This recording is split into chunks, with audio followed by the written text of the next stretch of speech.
Hello, everybody, and welcome back to the Kino Cinema Club podcast for a special episode.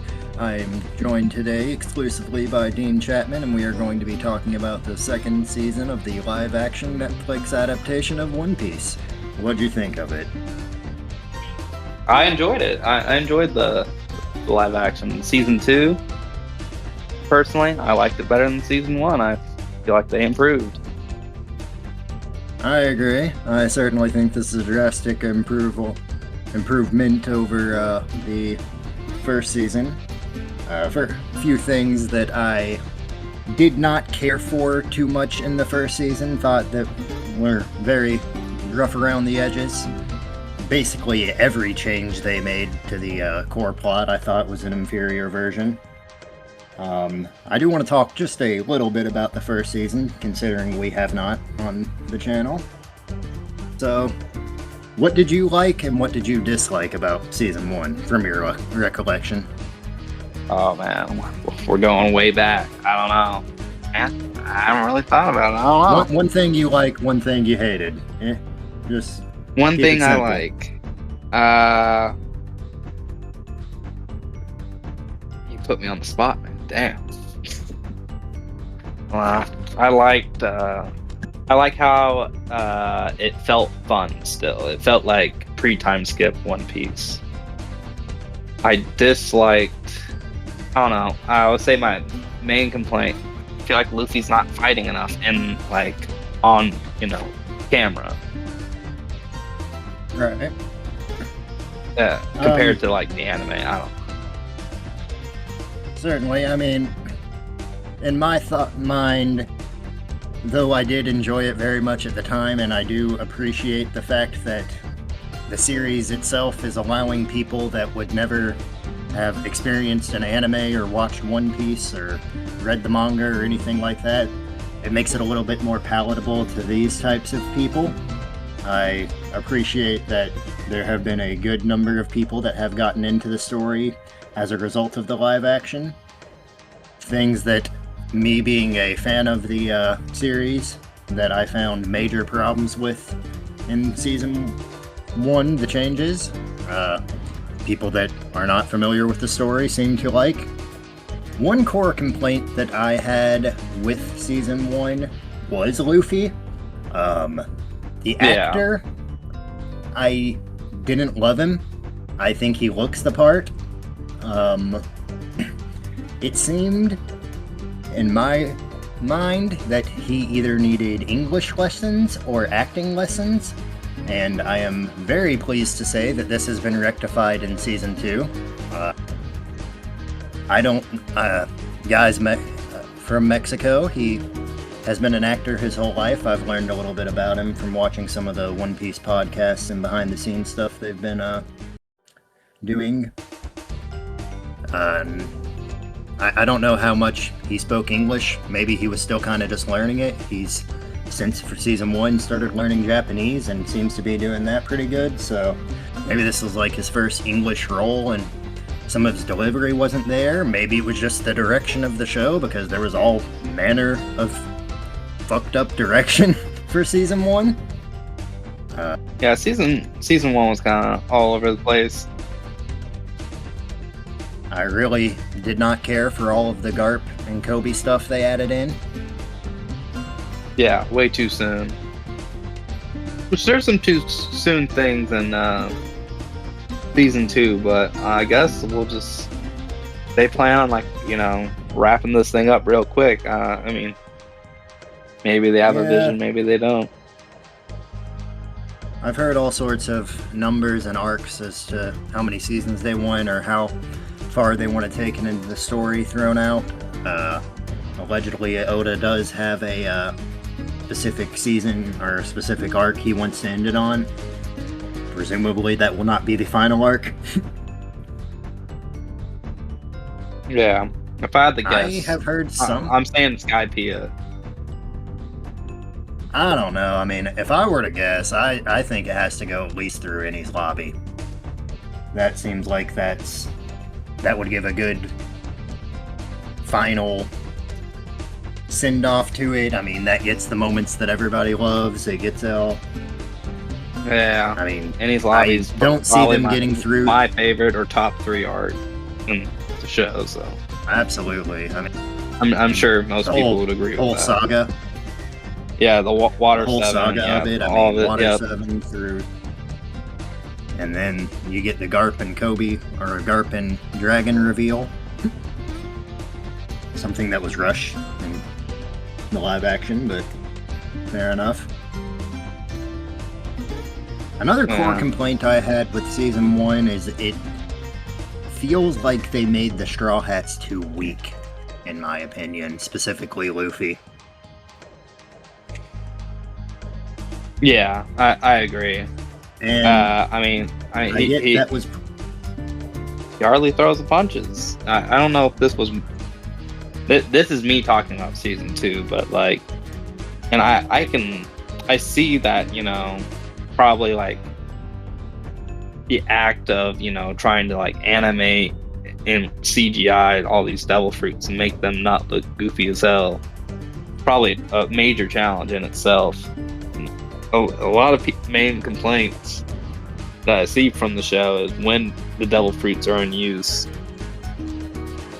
And but yeah, I mean, like Luffy, man, he threw like what 15 punches in one of his fights against like the main villain of the arc or whatever like that. And it was just like, this is later in the season, but it was just like, damn, dude, it just felt so rushed and anticlimactic compared to like the actual. I'm just gonna go ahead and say Drum Island, and it's one of the last island in the season. What were you gonna say? Yeah, I do think they made him. They do have some struggles when it comes to the scenes for incorporating Luffy's powers into the fights. But even beyond that, I'm just talking like when you look at the fight against Arlong, it's like, and I get they had to add more of a challenge for Luffy because in the East Blue Saga, he is pretty dominant. The only person that really kind of tests him is Arlong and Don Krieg, but for different reasons. I mean, I honestly feel like Don Krieg was a bit of a more tough battle for Luffy than Arlong. I think Arlong was just...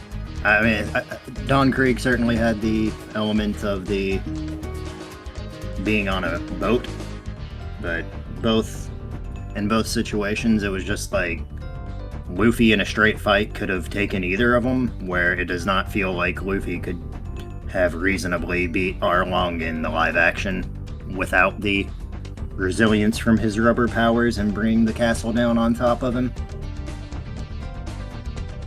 Yeah. Either way, go ahead and get into talking about Season 2. It starts off with Baroque Works infiltrating Shell Town to recover Mr. Seven's corpse after Zoro had cut him in half in the first season. Thought that was kind of fun. Yeah, was fun. I don't know how accurate that would have been, like how much Baroque Works would honestly care about corpse recovery, but yeah, still added a nice set piece. Maybe they'd blow him up. Oh, he died? Alright. Make sure nothing's found. Yeah. Well, then I got very upset at the story and was honestly prepared to hate this season off the get because of the flashback they had between Roger and Garp. Oh, yeah. Where they talk about a little early. Garp, where they have, a little early. Yeah. But it's just like, this is total spoiler piece. Like, why would they even say this? I mean, I get there, and I guess I will give a spoiler warning to any audience members that may have not gone past this portion, that are live action only, that haven't experienced the anime or manga. Or watched One Piece at all. If you care I don't about know that why. kind of thing, then skip forward a little bit, I guess. But they want you to think that Luffy is Roger's son, but that doesn't make sense if you're actually paying attention to the story, considering Roger was executed 20 years ago and Luffy is 17. And I get, at this juncture in the story, there is not another person that we would know that to be, but it will be obvious when Luffy has a brother introduced who is not Monkey D. Ace, but Portgas D. Ace. Who's 20, I mean. And maybe they don't throw his age out there, but older brother, I just, maybe I'm overestimating audiences' deductive ability, but this just seems like a horrible change they have made. I will say that the scene of them on the Going Merry before they go to Log Town, I thought that was pretty fun. They had their little meta humor. Yeah, I think the humor is done well. Yeah, I think they did a much better job this season with crew interaction. We really didn't get much in the first season from what I remember, and when it did happen, it felt very stiff and robotic. Yeah. Very inorganic. But they seem to get along better here. When they get to Log Town, they all go their separate ways. Luffy goes to try to find the execution platform. Zoro goes to try to get some swords. Sanji wants to stock up on food. Nami has a little run-in with Bartolomeo. Yeah. Character that would not become relevant. I will say I did like that bit with Bartolomeo. I don't know that I liked him interacting with Luffy and all of that. If they would have just left it at that little scene where he tries to pickpocket Nami and she ends up robbing him or whatever, I think that would have been a lot better of a payoff. Yeah. Yeah, a little too on the nose. I don't know. I mean, he was relevant for like 2 episodes, right? No, it was just the first episode when they were in Log Town, but okay. I mean, and he would have been there canonically in the story. That's fair. So I would have been fine with them just having that little bit with Nami, but where he goes trying to turn in Luffy's for his bounty, that seemed a little extra to me. I do want to talk a little bit about the scene with Zoro and getting his swords. I thought that was done very well. It was pretty one-to-one with the manga. I don't know how I feel about Tashigi's actor or actress. Yeah. Well, hopefully she comes into her own a little bit more. She did some cool stuff. Yeah. Smoker seemed pretty good though. I liked Smoker. Smoker was funny. And I love how they brought the scene. It's like, oh, I'm sorry, my pants ate your ice cream. Yeah.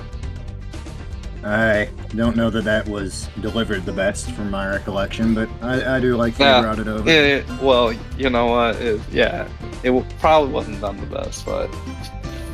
To be fair, I don't think it was done all that great in the dub.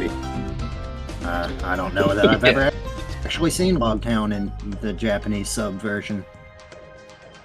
I don't think I've seen it in the sub version either. They have a nice scene where Buggy kidnaps Luffy. I was glad the pirate court thing they did. I thought that was pretty fun. At first, I was kind of thinking they were going to do that in place of having him on the execution platform, so I wasn't loving that. But the fact that they did ultimately put him on the platform and have it to where he was about to cut his head off, I was glad to see it. Yeah, it had to be done. Like, it's not Log Town without that scene, so. Well, not the courthouse, but the execution. But Luffy and Bunny's interaction was quite funny. Yeah, I liked how he still can't get his name right, and then Yeah. I kind of liked. I don't know that I actually did love that he. I actually did not like. In fact, I will go as far as to say on the opposite end of the spectrum. I didn't like that he did recognize Alvida, though. I thought it was comedic for at least the the live action per se, because it's not like a running joke yet. So I don't know. Maybe not. Maybe I won't. The actress's transformation, I do think it should be commented on that she did lose, like, I believe 60 pounds from season 1 in order to maintain the role, because they originally wanted to recast her. But she, and I can't get mad at her for this, any of this. She certainly did look a lot slimmer and fit the role, but her face still looked pretty fat. That was the one thing. That's like when you go into the close-ups of her face, she still got the chubby cheeks and all that. But good on her for doing this. I do think it probably would have been better. I don't care. I do think it probably would have been better if they would have just gone with a different actor in some ways, but like I said, I respect that she put the work in, lost the weight. I respect that she did look good for the role. I think her double was well done in the show. Not a complete transformation. Yeah, I think the way they handled it worked well enough. I mean, she wasn't around very long. They didn't have to. Yeah, they didn't have to elaborate much more. She did seem to be sliding very slowly when she was circling Luffy, though. That wasn't great. Yeah, well, he wins some lose. Now I wonder how fast Bellamy's going to be. Once Luffy is about to be executed, and then lightning strikes the platform. There's a fun little escape scene, nice fight.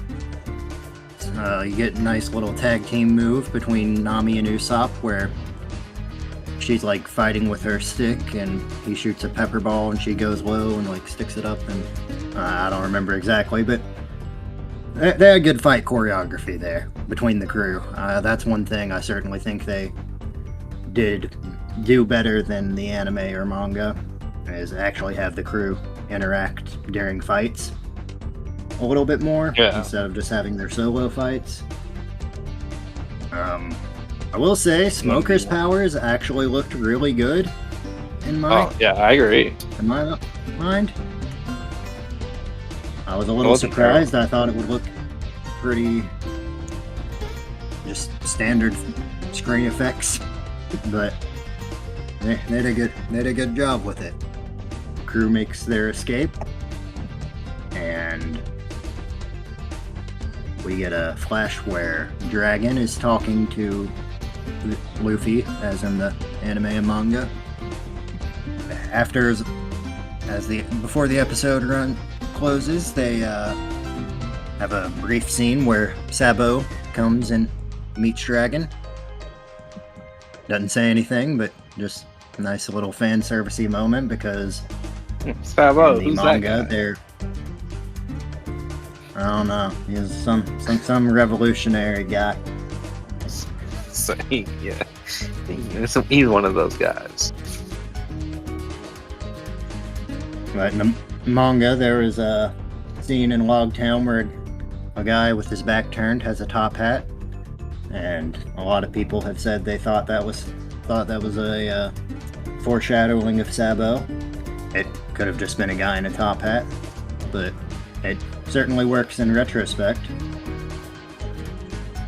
And this gives us a soft confirmation that was in fact Sabo. When episode 2 starts, see, I didn't write this well. I guess they went through Reverse Mountain at the end of episode 1. thought it would have been. Maybe they started going up at the end of episode 1, and yeah, I think that sounds right. They see Laboon. I don't remember. Either way, going up Reverse Mountain, that seemed to work well. It's not that not like the concept makes sense, but seeing it visualized in the live action set, that certainly looked better than it did in the anime. Seemed a little bit more realistic, as unrealistic as the concept is. What, you don't think water can run up a mountain? No, not in 4 directions, at least. You'd be wrong. I've just seen it. But the ship gets eaten. Luffy is not on it. Eaten by Laboon, a giant island whale. When Luffy is waking up, he name drops Dadan. Thought that was a kind of neat little Easter egg they threw in. Yeah. Go back to Log Town and have some more Garp and Kobe scenes, because that's what this live action needs, is more Garp and Kobe. That's what it needs. Have a brief conversation about Dragon, and they actually managed to not spoil his identity. Good on them for that. Nah, they should just tore that band-aid right off. So, with the whole Laboon thing, they did not have a island or base built inside of him. I don't know that I liked that change, but I absolutely hated it. To be quite honest, I was like, "What the hell is this?" Yeah, I certainly think I didn't like how going Laboon for was. realism. Yeah, I guess the only advantage it really gives is to allow for a bit more of an exposition on Laboon's backstory, because Crocus gives Luffy the full breakdown. yeah.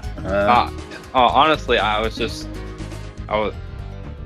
really sad that the stare down scene was taken away from us. Yeah, that was a horrible decision. It was one of the greatest comedy moments in early One Piece. I agree. Like I don't know. I feel like the comedy's changed throughout the years.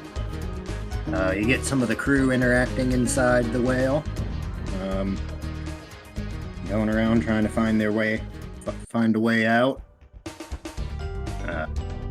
Zoro, they rip off a joke from Monster House. I see that I was not the only one that picked up on this, but Funny nonetheless. Loved it. it was funny, but I don't know, I just found that to be strange. Well, sometimes you're just like thinking about being eaten by something.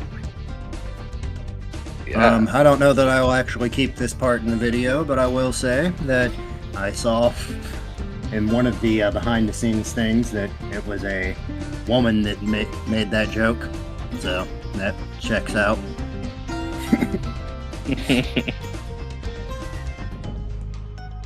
What'd you think about the Laboon backstory?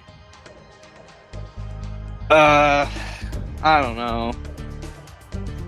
Felt like it could have been done better. Oh, Laboon as a whole could have been done way better, but we got what we have, and we're not going to see him again for a very long time. So I guess it doesn't matter.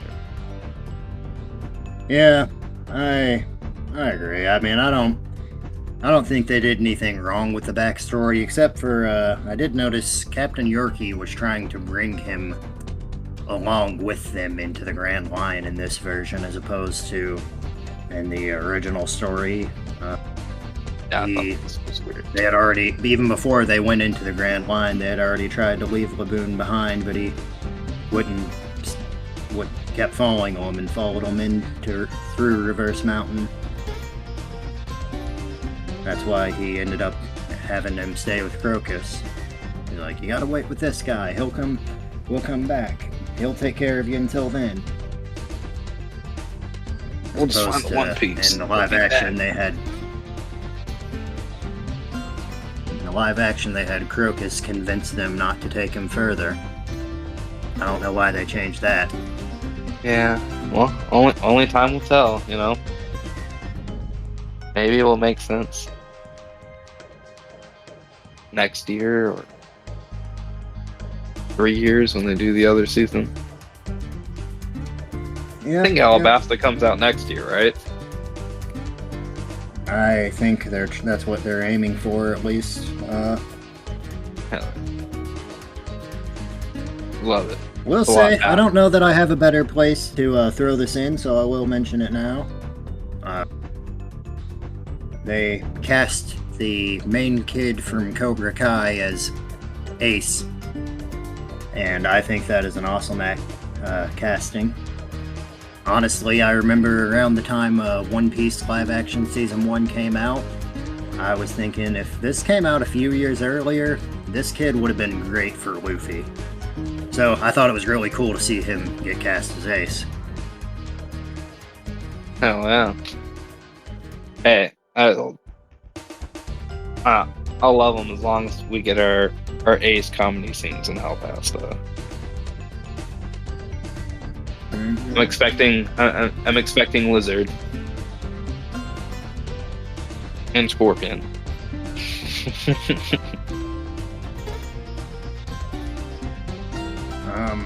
Well, before the crew escapes the whale, they come across Miss Wednesday, and I'm showing myself to not be a fan of One Piece. Do you remember the Mr. Nine, right? Fan, that is. He's Mr. Nine because he has like the little tattoos on his face. Yeah, that's right. It is Mr. Nine. So Miss Wednesday and Mr. Nine. Did they save them from the whale? Luffy, to get them out of the whale, instead of, well, they get out of the whale because Crocus takes them out in the anime, but Crocus isn't in the whale in the live action, so. But Luffy sings to Laboon. He doesn't, yeah. He doesn't. Yeah. Which I kind of liked. I didn't love that. I don't know. But I didn't think it was all the... I don't know that it was the best. I mean... I will say Oda says that he thinks that's the best change that they made in Season 2. And the interview he had with Luffy's actor. I mean, it wasn't a bad scene. I don't know. I want to see Luffy punch more things. That's just one of my main complaints with the whole thing. I do think Luffy's rubber powers did look better when they were showcased in this season, though. I can give them that. Mm-hmm. Overall, I think Episode 2 is fairly solid, if not a little bit too much Garp, but I think this is the last we see of him this season, so good on him for that. Bye-bye, Grandpa. Episode 3, you got Luffy trying to talk to Miss Wednesday and showing more trust to them than the rest of the crew feels he should, leading to them escaping. They arrive on Whiskey Peak, or at Whiskey Peak, and are celebrated because they like pirates, apparently.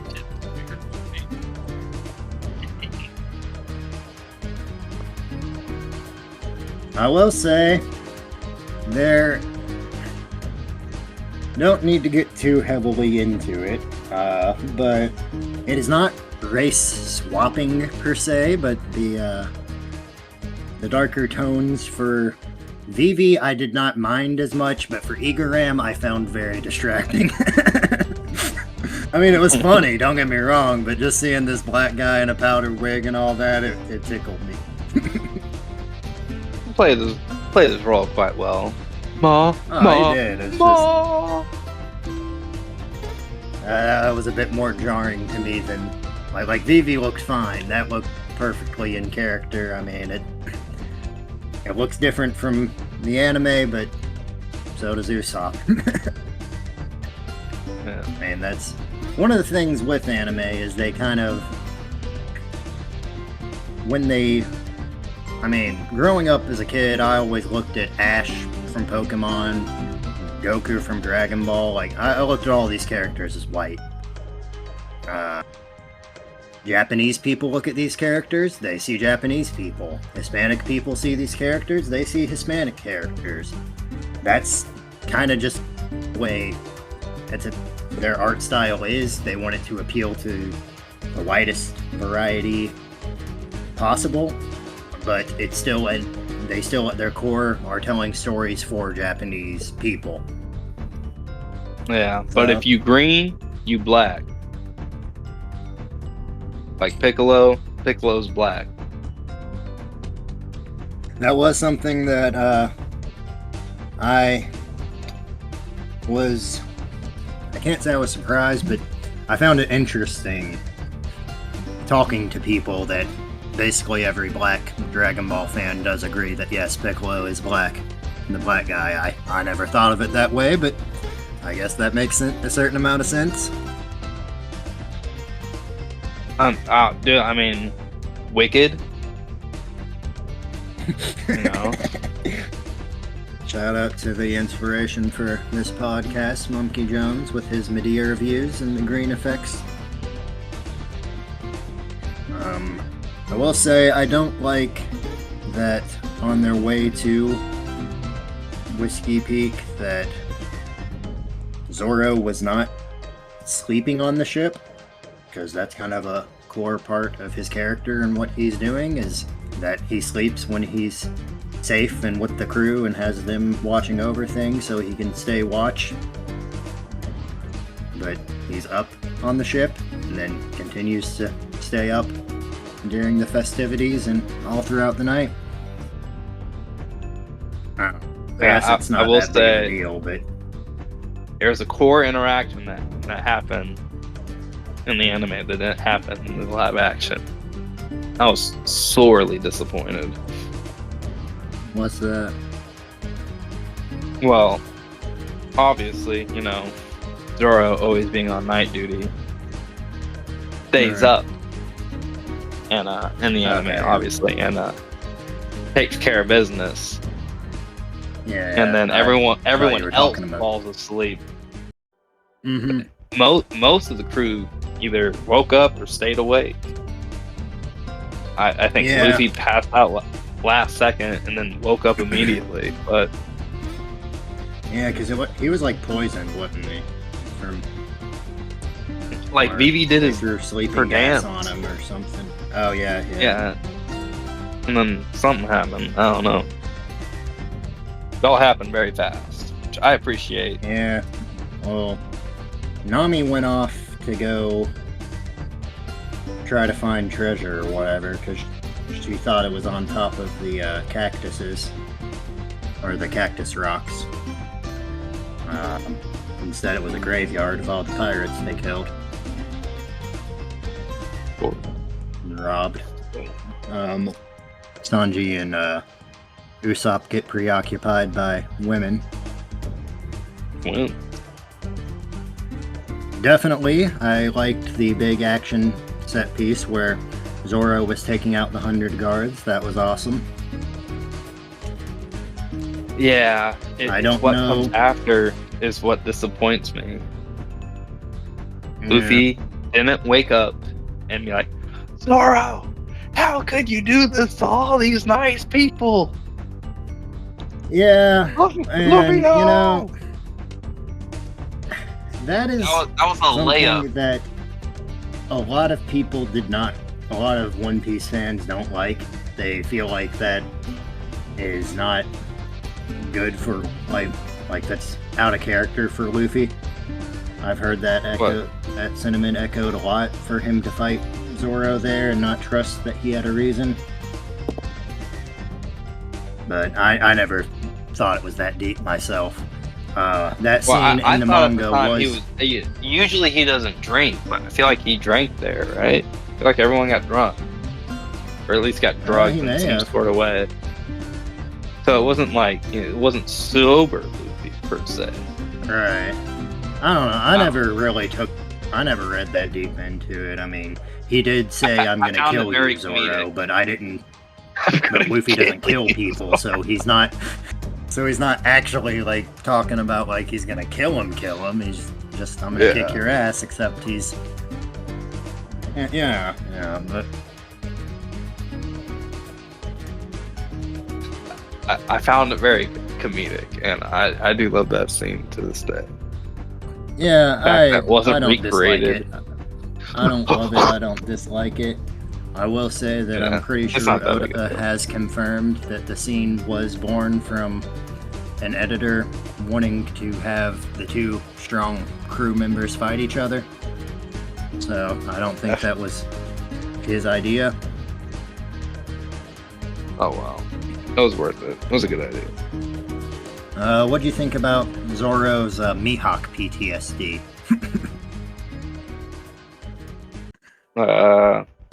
I mean, I guess.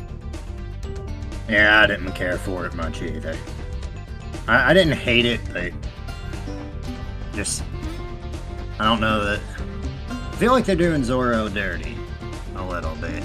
All of the Straw Hats in their own ways. Now, if he had like a monologue being like, I can't be so weak, you know, and just like where he's, you know, just like hyping himself up to be like, oh, I have to be strong.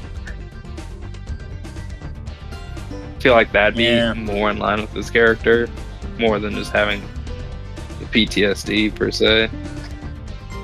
I mean, I don't know if it was exactly that. I just, him seeing hallucinations of Mihawk standing over him, that, I don't know, that set right with me. Did that not happen the other way? You didn't think about it ever? What's that? I feel like he thought. I feel like Zoro thought about it. Alright. I mean, it's something that's always going to be weighing on his mind, that loss, and especially in the early season. It was his first loss. Series. But he made a promise to the heavens. Never lose. I don't know. One thing I'll say about Zoro's actor is, while he does the deadpan delivery and just like, he does the stoicism well, Zoro's not 100% stoic all the time. He gets animated sometimes, and he doesn't really do that in live action. Yeah. Oh. I will say, pre-time skip Zoro is a lot more lively. Ultimately, I think this episode 3, was pretty good. Some questionable changes, but overall, fairly solid. Yes. The parts where Miss Valentine and Mr. 5 show up? That's right, yes. Yes. Yeah, yes. Booger man. Booger butt. I think it played out really fast, but it kind of did in the original too, I guess. Yeah.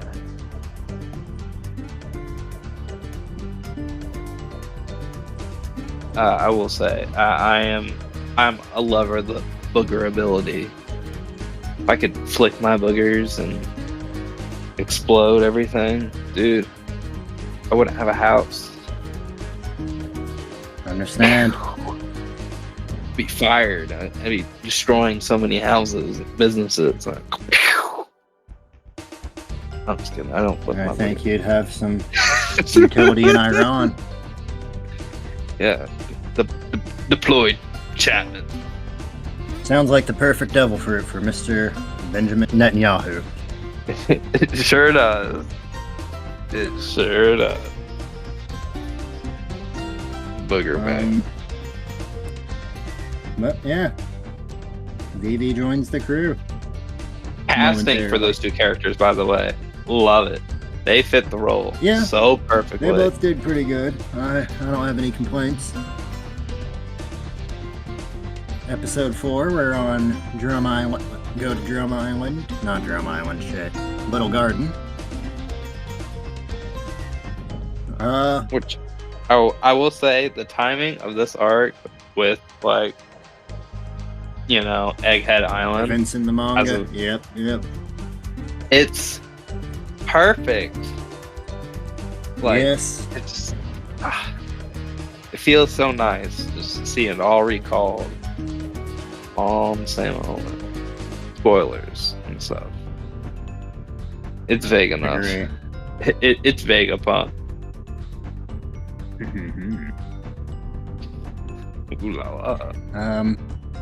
In the Watchmen version, we have Zoro and Sanji arguing over who put the finishing blow on the T-Rex as opposed to who killed a bigger animal. I don't have a problem with this change. Yep. It probably saved them well enough on the special effects for having another dinosaur, and accomplishes the same thing. Give it a pass. It didn't entirely set right with me, but realistically, it's perfectly fine. Only thing that really bothered me with it was I love the line from at least in the dub. I don't know if it was the same in the Japanese version, but where they didn't know what dinosaurs were, so it's just like my rhino's way bigger than your lizard. Yeah. Bragi comes across Usopp and Nami hiding on the ship and takes them back to his cave.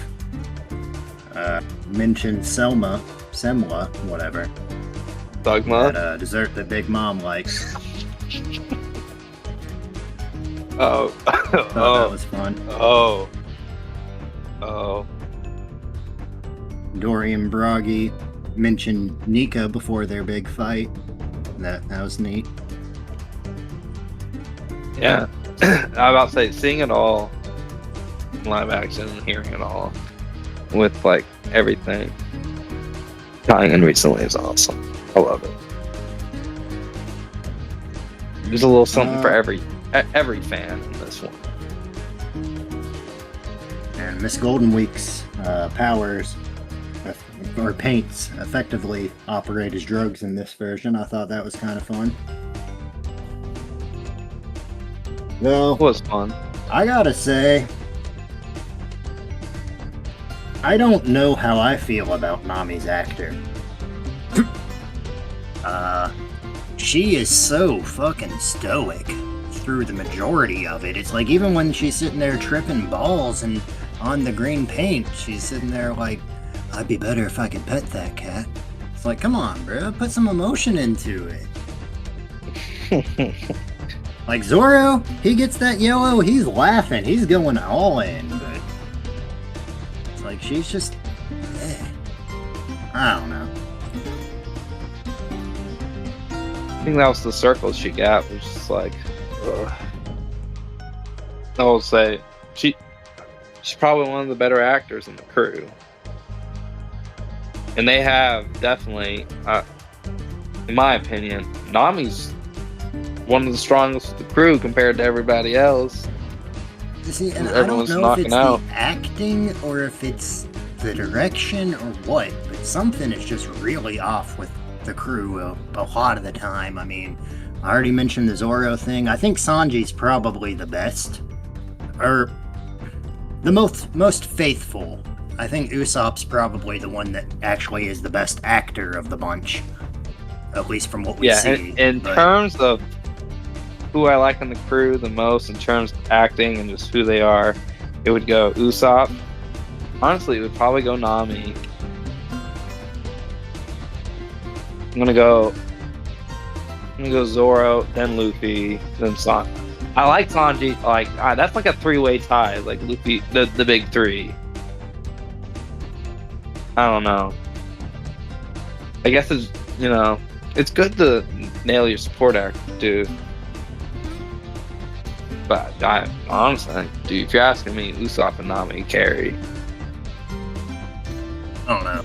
Something about Nami's just does not do it for me. I can't tell you exactly what it is. It just feels so...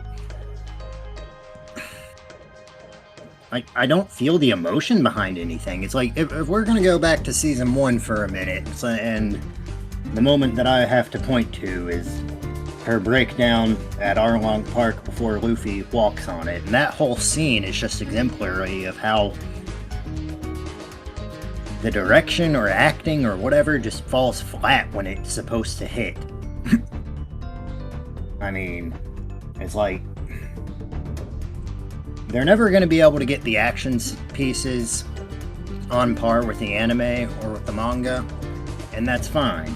It's always going to be harder to adapt this stuff to live action, but when we have these big emotional moments, you can't, like, deliver on par with the anime or manga, then what's the point of us even doing this, I think? I mean, because One Piece is all about the emotional bullshit as much as the action, if not more.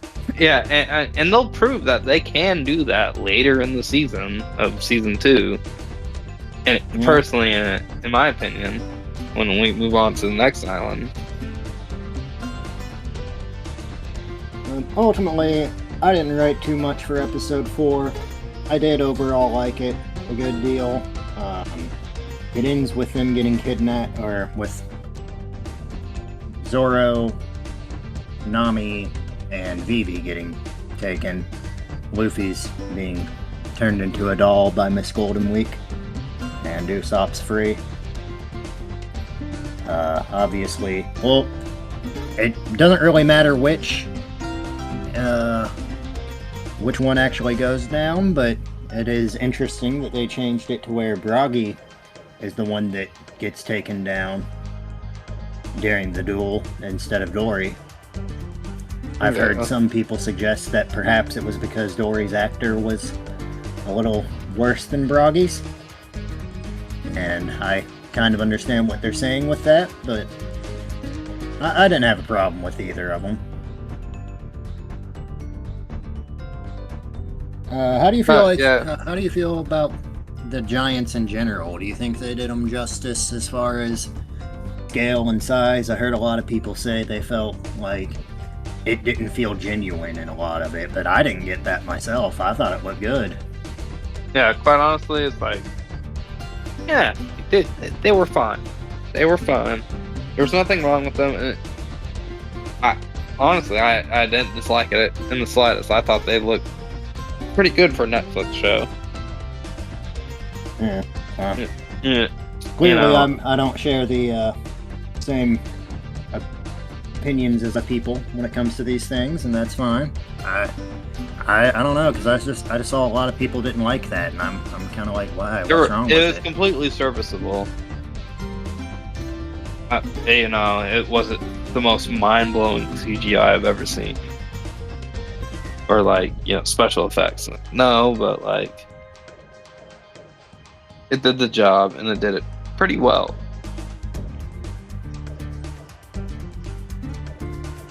They weren't too involved. They didn't do anything crazy. Oh yeah. In episode 5, we get Bragi giving a speech to Usopp about, well, he's dead or dying and bleeding out or whatever. Obviously, he's not actually gonna die, but gives a speech to Usopp about bravery, not being afraid, but going into battle despite your fears. When Sanji infiltrates Mr. Three's hideout while he's trying to make the wax sculpture of him, and when he's talking to Crocodile, he calls himself Mr. Prince early. I found that to be a little weird. Because Crocodile didn't really... Unless I'm misremembering, Crocodile didn't even figure out... I guess I should probably call him Mr. Zero. Mr. Zero didn't figure out that, it wasn't Mr. 3 talking to him there. Yeah. Like... Well, maybe he was just letting him, like... Maybe he'll say something. Either way, when he's talking to him, the Unluckies arrive to verify the Straw Hats being dead, and Sanji gets into a long and drawn-out fight with them. This is another one of those situations where I'm saying it's like they just made the crew extra weak in this. Like, it's like I liked the fight. That was fun. It was funny. I liked that they had the hold music for the Din Din Mushi was the second One Piece opening. I don't know if you caught that, but I did like the fight scene, but overall it's just like I never thought the Unluckies to be all that strong, and I don't know that I liked Sanji struggling against it. They were knocking fools out. What did you think about Miss Golden, the changes to Miss Golden Week? Golden Week. That was the painter, right? Yes.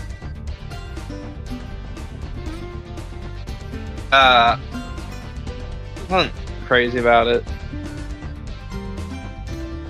Yeah, I kind of liked it. I will say that because I watched the basic One Piece YouTuber Grand Line Review, I'm subscribed as well. He pointed out that it kind of goes against some parts of her character in the manga because she has a cover story, and as somebody who was anime only up until the end of Whole Cake Island, the Reverie was the first arc that I read, and has no idea about any of the cover stories prior to Chiffon's dad, Pound, trying to track her down. That one.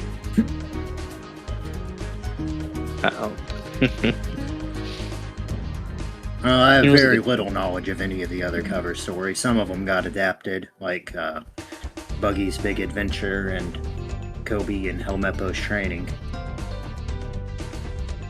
Yeah.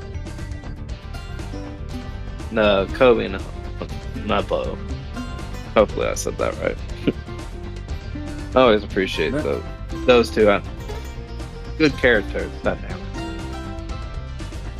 But with me not knowing the cover stories like that, I mean, I don't know. I liked Miss Golden Week's power. She didn't really do anything about it. I've watched the Little Garden arc multiple times over the years, and I still hardly remember anything about her from that outside of her abilities. I mean, I don't remember her really doing anything. So, giving her something to do, I'm not opposed to it. She is really fucked up in this show, I'll say that much. All that shit trying to break Luffy and having him denounce being king of the pirates and walk into the ocean. I'm like, geez, lady. Kill yourself. Usopp shows up to try to save the rest of the crew, and that scene plays out really well. They did not pull any punches when it came to having Usopp get fucked up. That was nice.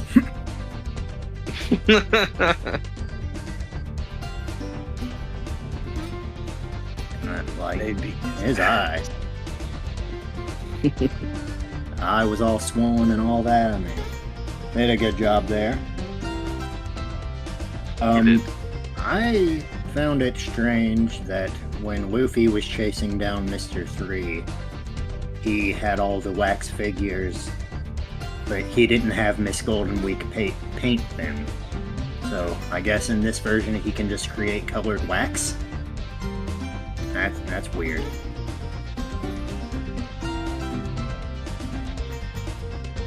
Yeah. I suppose so.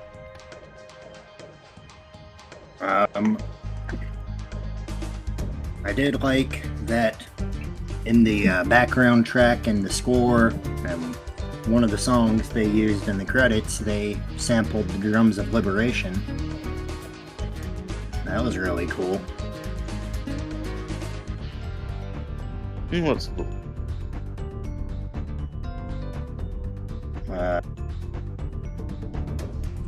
Once all said and done and they beat them and get ready to leave the island,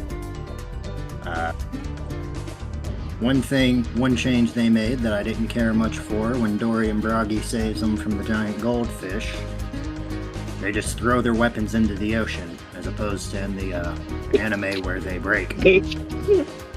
Yeah. That didn't seem to make a lot of sense to me. It's like, would it have been so hard to just have the weapons break?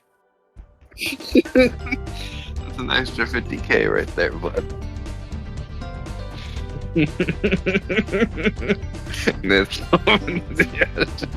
Yeah. That's good. That's rich. But overall, I think Little Garden was a really good bit of the adaptation.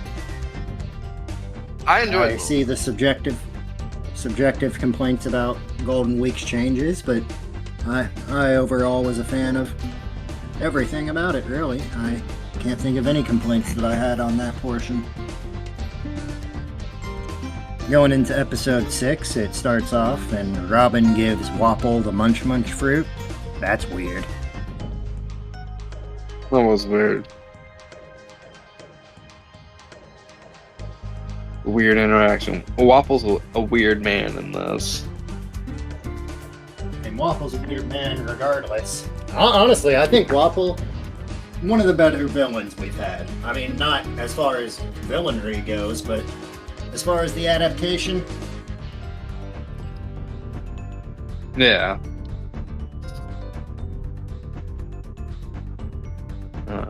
He's a strange man.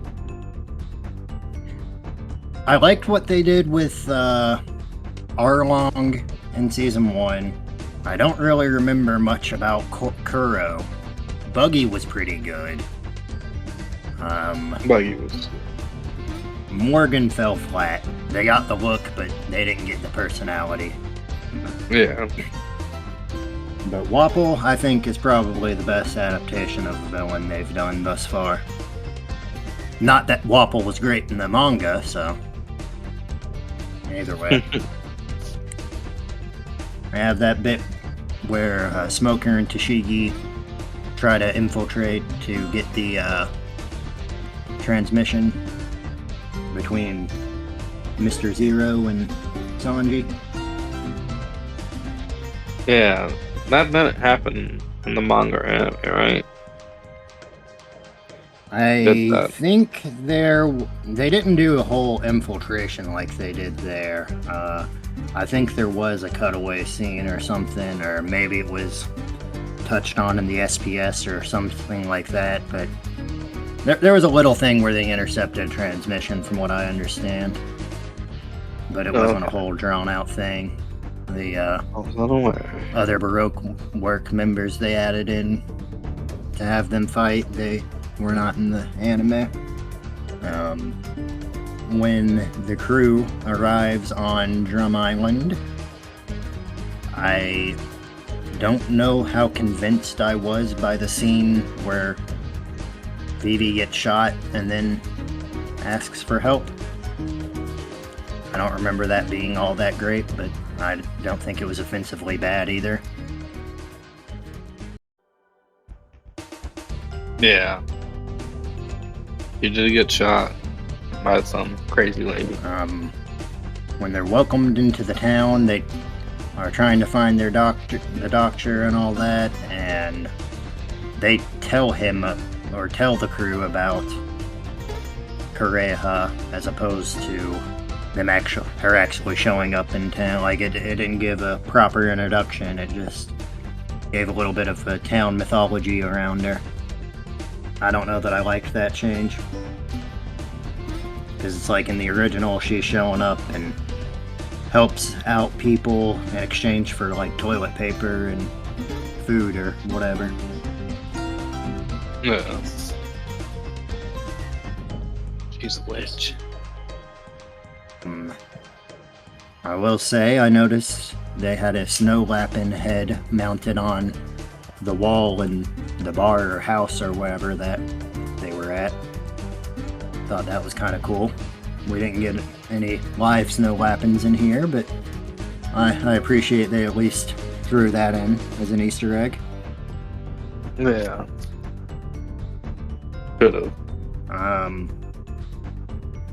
Of course, it was just to save time, because Sanji ends up there either way, but I found it strange that they had Sanji join Luffy on the climb to get to Kureha. Yeah.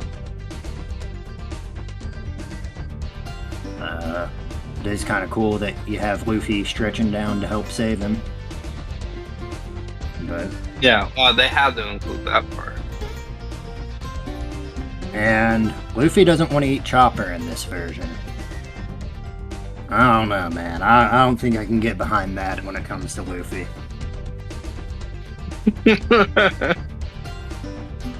What? Yeah. If that's not his what first are thought you- upon seeing a strange animal when waking up is, I want to hear how it tastes. I mean, it's like, are we really dealing with Luffy here?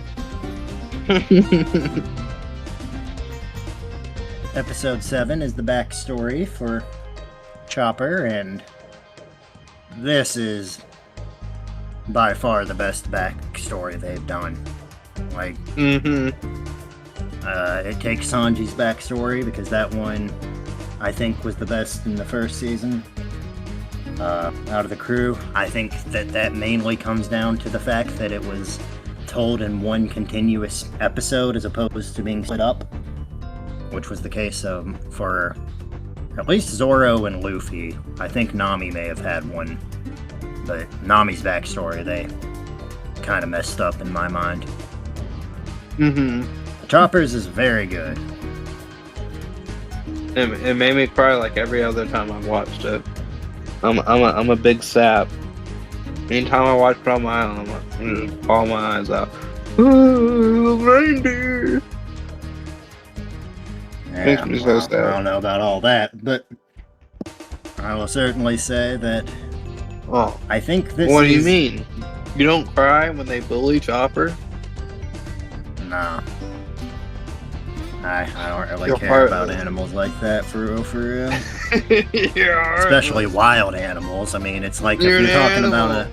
somebody's dog or something, yeah, Talking that'd be about sad, blue but- nose reindeer who wants to be a dog. yeah, he's a freak. He has feelings. A monster. Monster. I am not a monster.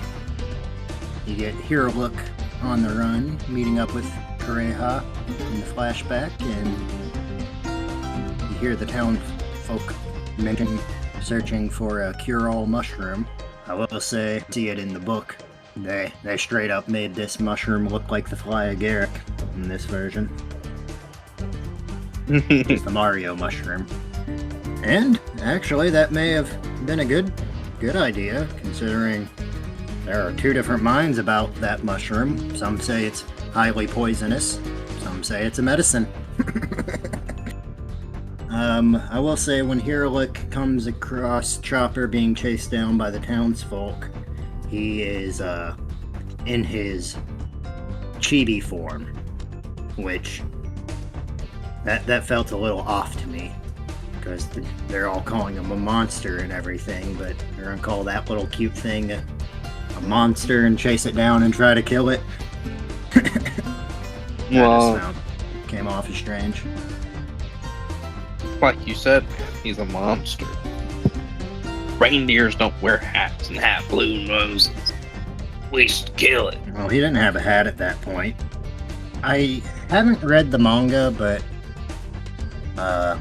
YouTuber Totally Not Mark, he was mainly a Dragon Ball YouTuber to start off with, and then started branching out to other shows.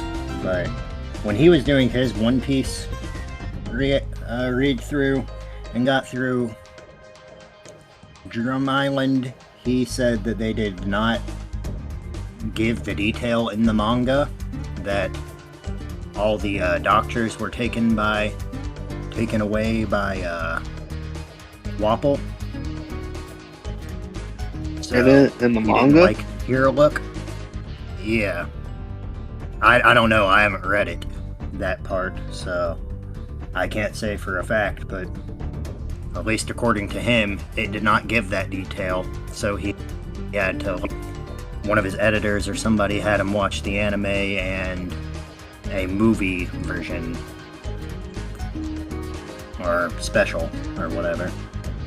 I don't know, I think it's reasonable to say that this is the, not only is this a really good adaptation of the backstory as is, I think it may even be the definitive version.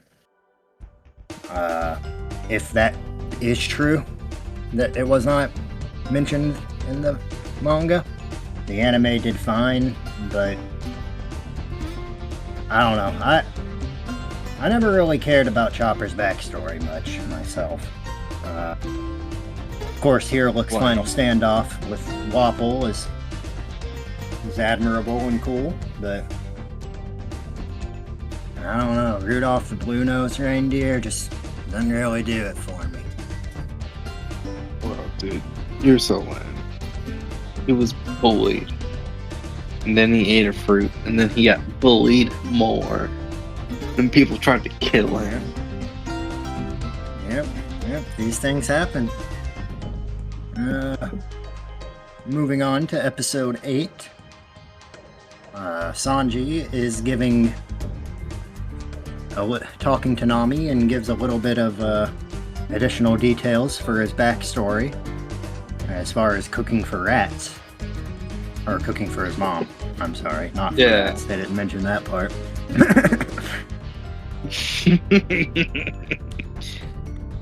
You have Wapol eat some of his soldiers and make them into super soldiers. That was kind of weird.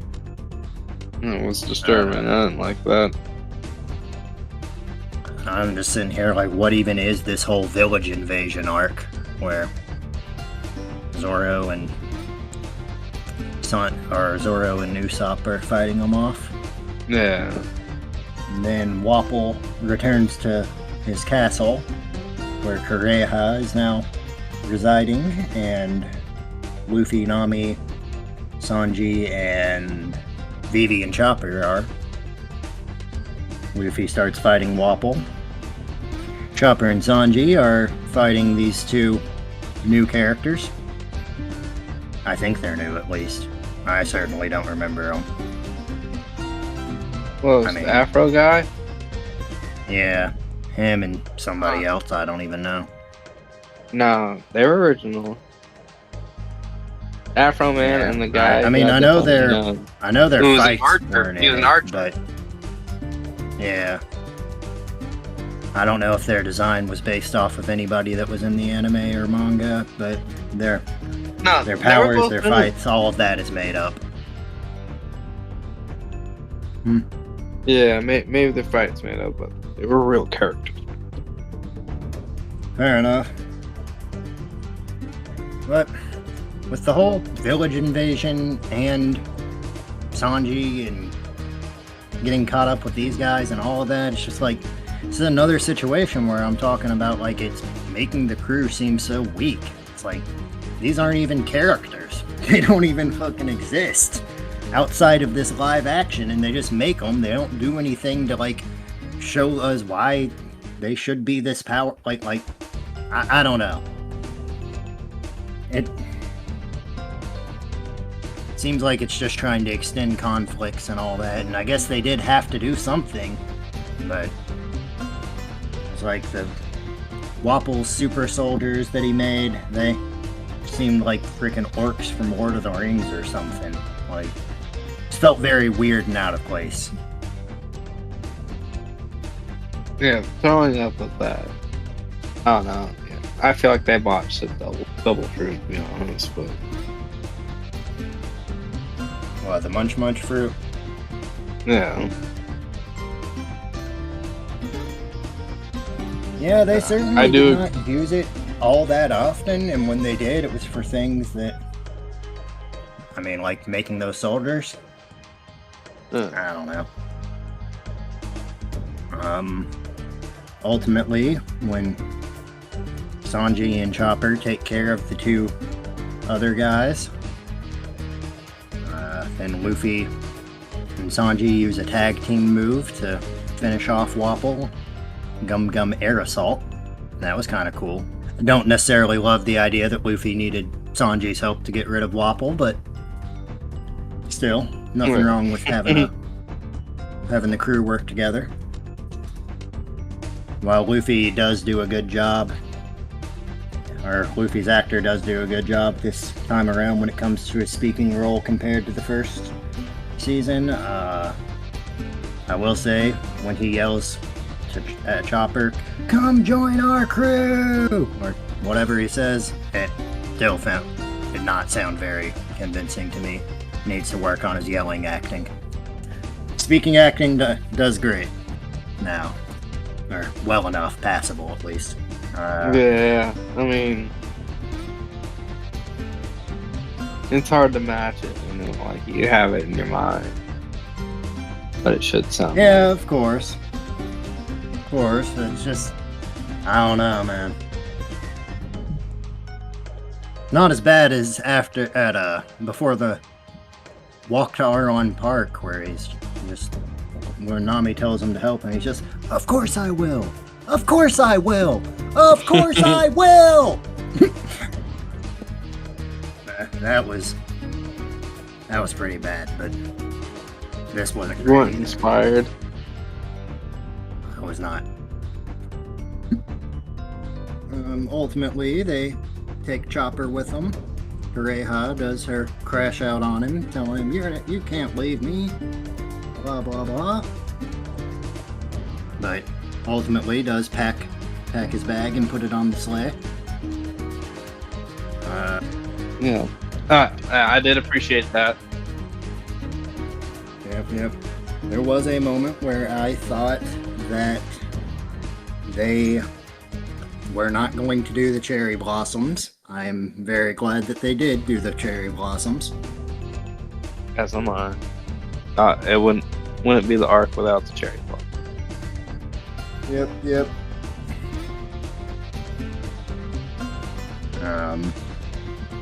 Crew sails away. They have a little bit of a party. Of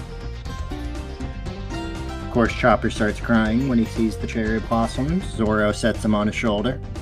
That was kind of neat. Yeah, Daddy Zoro moment. Needed that. We have the Luffy sticking chopsticks in his nose thing. That's cool. Yeah, I hear it was the actor's idea to do that. Yep. He did say that in one of the behind-the-scenes things I watched, or one of the extra things. That's cool. Good call by him. Absolutely. Season closes, shows that Crocodile is after the One Piece in this version. What the heck? Well, who's not after the One Piece, Johnny? Well, In this Crocodile, version? for one. He wasn't. Nobody. Nobody's not after the One Piece. And I guess it makes a certain amount of sense that if, depending on how far this adaptation actually does go, Luffy, in all likelihood, if they didn't make this change, would not actually come across any other pirates that are after the One Piece. Except for Blackbeard, I guess, but even then it's not in a combative role. Mm. So they do. It does make a certain amount of sense that they add a little bit of a rivalry there. 'Cause, I mean, who's the next guy that goes after the One Piece? Doflamingo?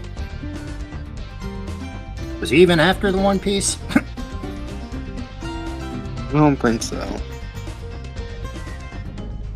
I mean, I guess the Supernovas, they're kind of in a rival position, but I think he was more just like, I'm gonna sell weapons to people who want the One Piece.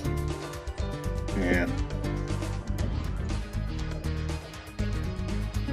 He doesn't want the One Piece. Huh? Said Hardy doesn't want the One Piece. Caesar doesn't want it. I don't know. It's a weird change, but I guess it doesn't really hurt anything. Overall, I think, Buggy as wants previously One said. Piece. Oh yeah. Well, yeah, he does now. He didn't originally. No, he did. He always did. Well, he Everybody wanted it, wants but the he One didn't. Piece.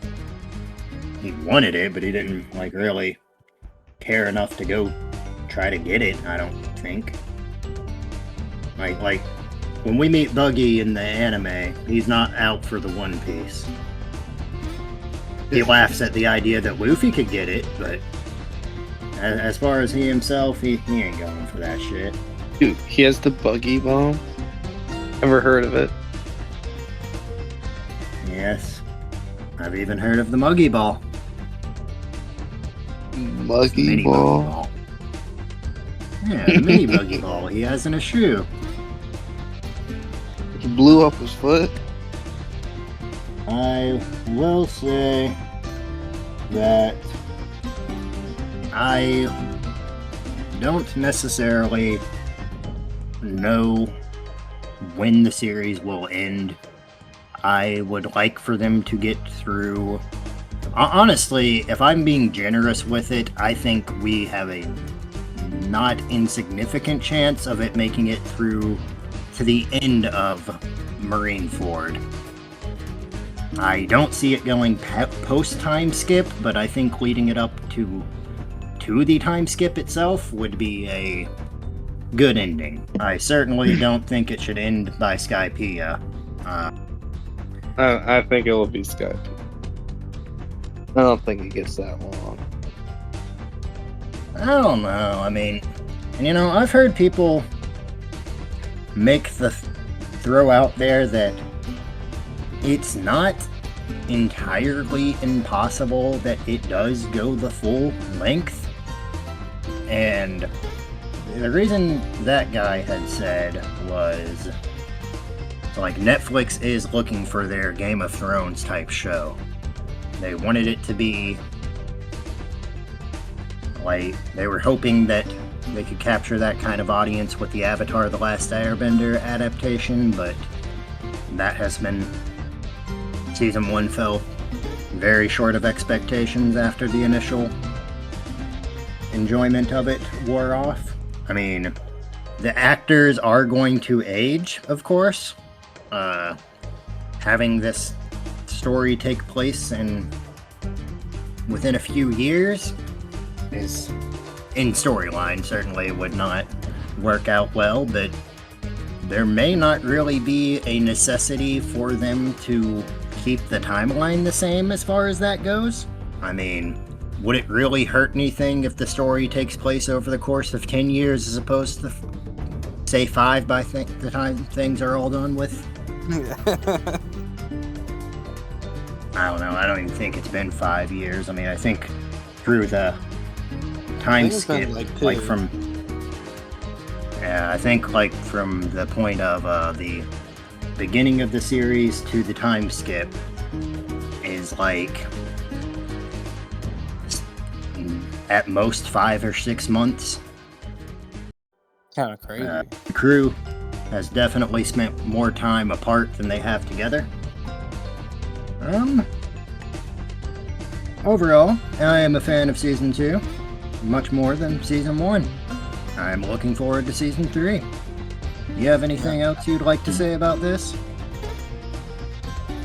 No, I second what you said. I'm quite looking forward to Alabasta. It is one of my, one that I hold close. I like Alabasta personally. I'm sure there's others that feel the same. All I know is there better be a big duck. I'm waiting for my they've duck. gotta have Karu. I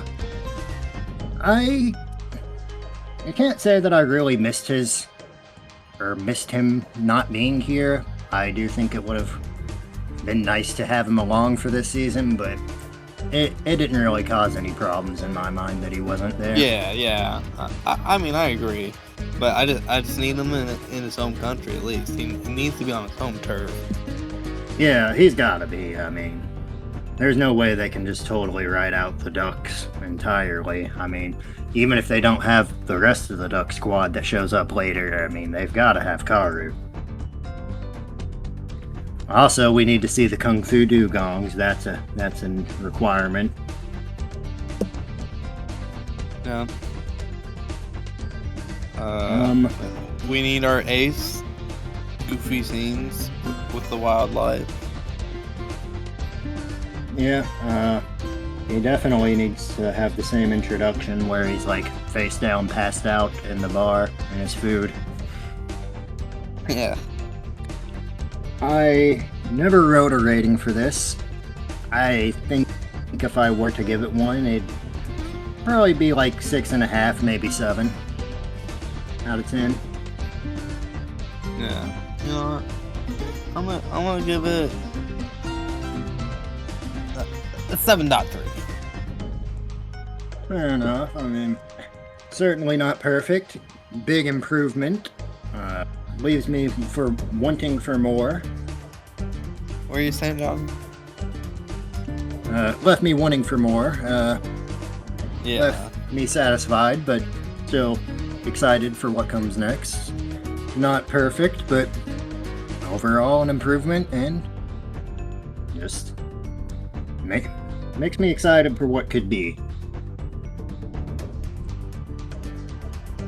Yeah. I mean, honestly, if we get to any slot, I'd be surprised. The show's just expensive. It is expensive. It's the most expensive to date. And I don't know how Netflix is doing as far as sales and all that goes. I mean, there's a whole lot of competition these days. They ended up not being able to acquire HBO Max, which it seemed like that, or was it Warner Brothers or whatever? Yeah. Either way, it was seeming like they were going to acquire that, but that fell through. Yeah, Paramount got it instead. I will say, I mean, Netflix is certainly making some business decisions as far as the pricing goes. It's getting far too expensive. I heard that internally they're even... Yeah, I think it's like $22 a month now. I think they just raised it Netflix? Yeah.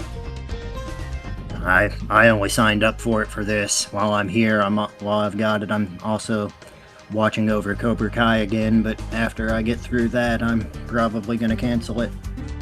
For if you're getting 4K content, it's $27. But for, HD content, it's $20 according to this Google AI.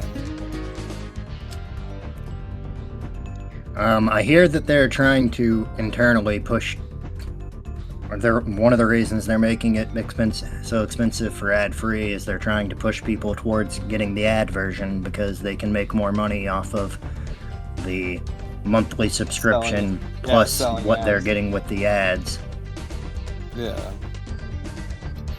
But I mean, there's I don't know. I why, just companies like Google are like giants because they sell ads. I just can't justify paying for something to watch ads anyway. Like, that just doesn't set right with me. The only time I've ever gone with an ad version is with the Prime Video, but that's because I don't have it for Prime Video. I just have Prime Video as a bonus on Amazon Prime. But sounds like we're done talking about One Piece and starting to talk about Netflix, so I think that's about all we have to say about this one. Thank you, everybody, for joining us for this special episode of the Kino Cinema Club podcast. We are a couple members short of the club. Would we call this Kino? I would. Yeah, I probably would agree, but I don't know. We're a little Not biased. true Kino, but